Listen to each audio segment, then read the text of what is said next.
We got announcements for some more Game Pass games that we did not hear about in the Xbox and Bethesda showcase. Some more news on some big upcoming games like Sonic Frontiers and Redfall.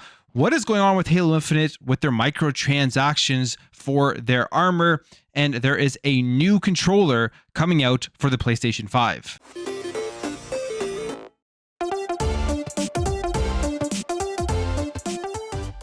So over the last week or so, there have been tons of games coming over to Xbox Game Pass, mainly from the Xbox and Bethesda showcase. Those were all the big announcements for all those games coming to Game Pass in the next 12 months. A ton of content, lots of things to look forward to. They also announced a couple more games that were coming over in the Xbox and Bethesda extended showcase. And now we have some more reveals of some extra games coming to the service. So first of all, we have this game here, Commando 3, the HD remaster, which sends you to the relentless and unforgiving battlefields of Europe, fight your way through the deadly trenches of Stalingrad, defeat the German enemy in the fanatical heart of the Third Reich in Berlin, and use your tactical know-how to survive the storming of Normandy on D-Day. So this is an HD remaster of the classic Commandos game, a game that is a tactical game where you set up your army, you go through and you try to, like they say, defeat the German army. Looks like it is a pretty cool game, especially if you're a fan of the older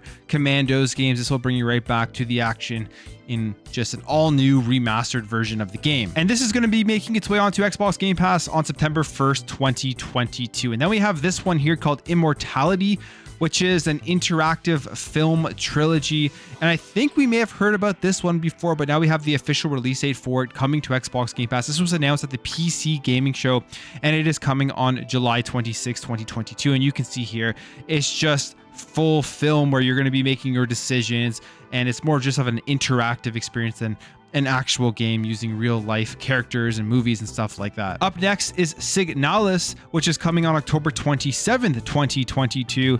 And this looks pretty cool.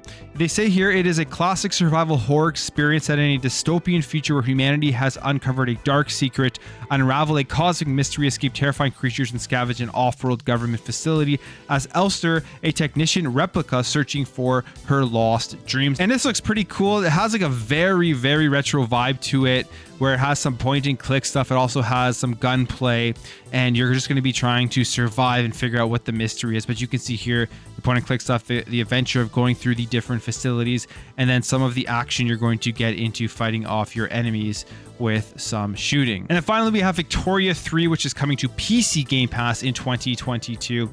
And this is just another one of those strategy building and management games. It says here the Victoria series returns with an even greater focus on society building and management, forge a new history made up of thousands of interconnected industries in Paradox's deepest simulation yet. So if you're into that simulation strategy style of stuff, this is definitely going to be one that you will want to look into. So 4 more games coming to Xbox Game Pass. Yes, smaller games. Yes, more indie style games. But at the end of the day, it's just more games coming to the service, where we're capping off a week where we're getting so many. You remember that picture that Xbox showed off of all the stuff coming in the next 12 months, and the majority of them are coming over to Xbox Game Pass, so there will be not a lack of content to think about. Even just starting today, we have one of the games I'm most hyped for to play this year, and that is TMNT Shredder's Revenge, the beat 'em up, which is getting great reviews, so you can jump into that right now. All right, let's move over here and talk about Halo Infinite, because there is some weird stuff going on. It's almost a shame that this is happening right now with Halo Infinite, because Halo Infinite to me is just right now a missed opportunity to salvage probably the best Halo game in terms of gameplay and fun and all that type of stuff that they're going to be able to do with a multiplayer if they were able to just expand it out and not make these mistakes with the microtransactions or the games as a service stuff. You can really tell since the release of Halo Infinite, 343 has not had a great grasp on how to run a successful games as a service platform for a game like Halo. And it seems like it is all happening again. Season 2 seemed like a step in the right direction with more game modes. They had also lowered the price of the microtransactions back in Season 1. But now we are seeing this happen, and it seems like a new bundle is coming out, and it is more expensive. So if you remember back when they first released the bundles and the microtransactions, they were selling them for about 2,000 credits, which is about $20. They then reduced the pricing of these bundles down to $12, which is 1,200 credits. And they added more stuff within these bundles because of the dissatisfaction with paying $20 for what we were getting with those bundles. And that was a great step in the right direction for selling more of these cosmetics to people. And now they released a new armor set, which is called Lead Belcher, and it's being priced at 1,700 credits for some reason, and that's $17 in real money, which is an increase from the 1,200. Now, 343 has responded to this because there definitely is a lot of people complaining about this. And Brian Gerard has finally responded to people's complaints about what is going on here. And he says this: as far as I know, this week is higher due to quantity and rarity of items in the bundle. Not a universal price hike. Seems like this doesn't meet expectations for many and is part of the team's experimenting and learning. Note that much of the shop feedback will take more time to implement. So there's two things here. He mentions rarity, which people don't seem to agree with, and we'll get to that lower, but he also mentioned something that is a positive, and it is that it is not a universal price hike, and that they were putting this out to experiment. Maybe they were going to make it a universal price hike if a bunch of people bought it and didn't complain about it and it wasn't an issue at all, but luckily people caught it and called it out, and now it seems like it is not going to be a universal price hike. This person here asks, admittedly, I'm a bit confused by this. The quantity is the same as past bundles that have sold for lower. Has rarity been clarified in terms of what it means for Halo Infinite's items? I typically associate rarity with RNG, which Infinite doesn't utilize for its gear. And Brian Jar responds to this saying, I admit rarity is the wrong word, and while it's an internal designation, my referring to it publicly understandably has driven confusion and feedback. There is still some subjectivity involved, but not all content items have the same cost of production. Essentially just saying that there are going to be some more premium sets that they were trying out that will cost more than the $1,200 less premium sets. But obviously people are not happy with this, and it doesn't seem like it is the smart direction going forward. Unless, let's say, they charge the 1,700 credits and they just give you a ton more value, more items that will make you want to spend that extra $5 on those armor sets. But all in all, I mean, these are just mistakes Halo seemingly is continuously making. But like they say, they are experimenting and learning from it. And I hope they make the right decisions going forward and continue to grow Halo Infinite with Season 3 coming up. They just need to continue to get more content, make sure that they figure out the best way forward for making Halo Infinite this game's as a service model to keep people playing it, because it would be such a shame if this game just completely just fails at the end of the day, doesn't have a great community for years and years to come because of how fun and how good the core gameplay of Halo Infinite is. All right, let's talk a little bit here about Redfall. When they showed off Redfall as the opening game for the Xbox and Bethesda showcase, I was pretty blown away about how good the game actually looked. We saw some leaks earlier, and I was getting a little bit concerned that the game wasn't going to be as polished and look as good as people expected it to be. But I think after that showing at the showcase on Sunday, the game looks incredible. I'm very, very excited to see this game, to play it more, and to finally be able to jump in when they release it in 2023. It's definitely moved up my list for games I'm excited for. And now we have some more information about how co-op is going to work, progression, and all that type of stuff. So first of all, this was an interview with Harvey Smith and IGN, and Harvey Smith is the creative director at Arcane Austin, and he talks about how players can choose to play Redfall alone, which for me is great to hear because I do play co-op games. I do enjoy playing games with other people, but I would say overall, I like playing that single player experience and just diving into a game by myself, immersing myself into the game itself. If it is one that has a story that you can run through with some great gameplay, seems like Redfall is going to be that way. So I will probably start off by playing it by myself and then jump into co-op and figure out different ways that I can get through the levels with the different characters and all that type of stuff. But they do say here that there are 4 different characters in the game, and players can actually choose to play duplicates if they want. So it doesn't really matter who selects who. You could have everybody running around, as they mentioned here, as Jacob or Layla. So there are no restrictions on that, which I also do like, because it means there's going to be definitely multiple people that want to play the same character, and it's not going to be restricting them from doing that. And then when it comes to the co-op play specifically and the progression within co-op play, all of the progression of the story and the missions will be tied to the actual host. So if you're somebody just in there helping your friend out, you're not going to progress the story, but what you will progress and will be able to keep over for when you play the game, when you are the host of the game, is going to be your character progression and your upgrades to weapons and stuff like that that is earned through the co-op play. So that's pretty cool as well. I mean, there are definitely some people out there that may seem like, well, why do I want to play through this twice? But from what we're hearing from Redfall is that there's going to be many different ways you're going to be able to beat these missions, to go through these missions with different characters and different types of strategies. So I think this is actually a pretty good thing. You're going to just be able to level up different characters when you're playing with co-op, when you're playing with single player, and then you're going to be able to jump into the missions again. And once that character has leveled up to a certain amount, or you have another character you want to try out, you're going to get a new experience in that specific level. So I think this is pretty cool, and Redfall continues to sound very good to me. I am very, very optimistic about Redfall.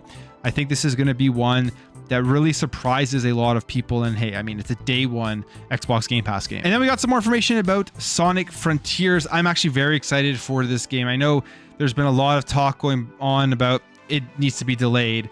It doesn't look good. We've seen some more recent videos come out, and it seems like now people are slowly changing their tune on what they think of Sonic Frontiers with the more recent videos. It almost seems like they've upgraded it a bit. It does look better than the first videos that came out from IGN. It has a new open zone structure. We have some more information as to what the open zone structure means. And this comes via the director of the game, Morio Kishimoto, and he spoke to IGN about the open zones in Sonic Frontiers and says here, level-based platformers often have a world map. Our open zone is a world map, only we've made it entirely playable. A playable world map that includes stage-like elements is something that hasn't really been done before, so we had to come up with a new name. What is often defined as a world in other level-based platformers is called a zone in Sonic games, so we took that and combined it with open, which refers to a freely explorable field. So that's what open zone stands for. And then based off of what he's saying is that in this world, it's just going to be the East is going to have a zone, the West is going to have a zone, North, South are going to have these different Sonic zones that we know and love from previous Sonic games, from the stages that we usually go through within Sonic. And he also mentioned stuff about the difficulty of this game. If you remember playing previous Sonic games, especially the previous 3D Sonic games, the last one was Sonic Forces in 2017. I actually played through that game. I mean, I had fun with it. It isn't the best game in the world. It's a mediocre Sonic game at best, but I still have fun playing those styles of games. And as you would go through Sonic Forces, it gets harder as you progress through the levels. And he touches on this. He touches on how they won't really have to do that anymore with this open zone world stuff. He says, in previous Sonic titles, we had to gradually make the stages more difficult in order to reach an amount of playtime that would satisfy players. It is natural for level-based platformers to become more difficult as you progress. However, for Sonic games, the problem has always been that higher difficulty can get in the way of the game's sense of speed. In Sonic Frontiers, the open zone offers a lot of content already, so raising the difficulty in order to increase the playtime was no longer necessary. From start to finish, we were able to maintain a sense of speed with ideal level design for a Sonic game. So I think that's pretty cool as well, because I mean, you're just going to be able to keep that pace of the fast character, which is Sonic, throughout the entire world as you're going around. You're obviously going to run into different characters to fight different enemies. Some will be harder than others, but they don't have to inorganically, I guess, increase the difficulty level to level because of this new open world format. Now, on top of that, the open zone format gives a more fleshed out combat system. And in fact, there is even the ability to level Sonic up. So there's going to be a skill tree that you're going to be able to add, I guess, new attacks to and stuff like that. In fact, his speed's actually going to be able to be leveled up, as it says here. When running, a speedometer indicates just how fast Sonic is running, and this can be upgraded. So I don't know, the more we see about Sonic Frontiers, the more we hear about it, the more hands-on impressions that we are getting from people who seemingly are becoming more and more positive on it, the more I'm excited about getting my hands on Sonic Frontiers. I think this is going to be one of the bigger games to come out in 2022, one of the more highly anticipated games, and I just really hope that they do a good job with it, because I think this is a huge opportunity for Sonic, not only to cash in right now on being so popular with the movies, but to give a premier Sonic game that people talk about and don't just think it's another one of those mediocre 3D Sonic games. And finally, to end things off here, we have a report from Tom Henderson on Tryhard Guides. He got some insider information about apparently a new official PlayStation 5 Pro controller that will be coming soon. As we know, the Pro controller for Xbox, I got my Halo one here. Absolutely incredible controller, probably my favorite controller of all time right here in my hands. Just, it's so good, so comfortable, so much customizability that you can do with it. And I mean, it looks great as well. looks like PlayStation is going to be pretty much going down those lines and giving a very customizable PlayStation 5 controller. It says here Sony's working on a genuine professional controller for the PlayStation 5, and the company will reveal new hardware in the coming week. So right around the corner. It's believed to have the codename Hunt for the controller, and it's going to have removable analog sticks, trigger stops, and rear buttons like the floppy paddles that you have on the Xbox Pro controller. It's also going to be in the style of the PS5, but one of the biggest changes is the buttons under the analog sticks will allow you to completely remove the analog sticks and their other components. So you get stick drift, you're just going to be able to add a new stick unit, but hopefully there isn't stick drift. Hopefully they figured out a way to not ship all of these controllers with having the stick drift. They're going to have the hair triggers, the trigger stops in the back of the controller, as well as it's going to have grips, which apparently are removable, and it's going to have significant software upgrades. It'll be interesting to see how they do it, if they're going to be able to match just how good the Xbox Elite controller is, but anything that's customizable like that has extra features. If it's the right price and it really just feels better in your hands, I'm all for it. I mean, we'll see what happens. I'm sure it's going to be very similar to the Elite controller, just in the PlayStation style. But that's it for me, guys. Let me know your thoughts on this stuff. More games coming to Game Pass. Brian Jard's response to the Halo Infinite issues with the increase in the prices for the armor. What are your thoughts on Sonic Frontiers and Redfall and the PlayStation 5 Pro controller? Would you pick up a controller for PlayStation 5 if it is like the Xbox Elite controller? If you enjoyed this video, make sure to hit that thumbs up button. If you're new here, you liked what you saw, consider hitting that subscribe button. Thank you all for watching. Thank you for your support, and I'll catch you in the next video.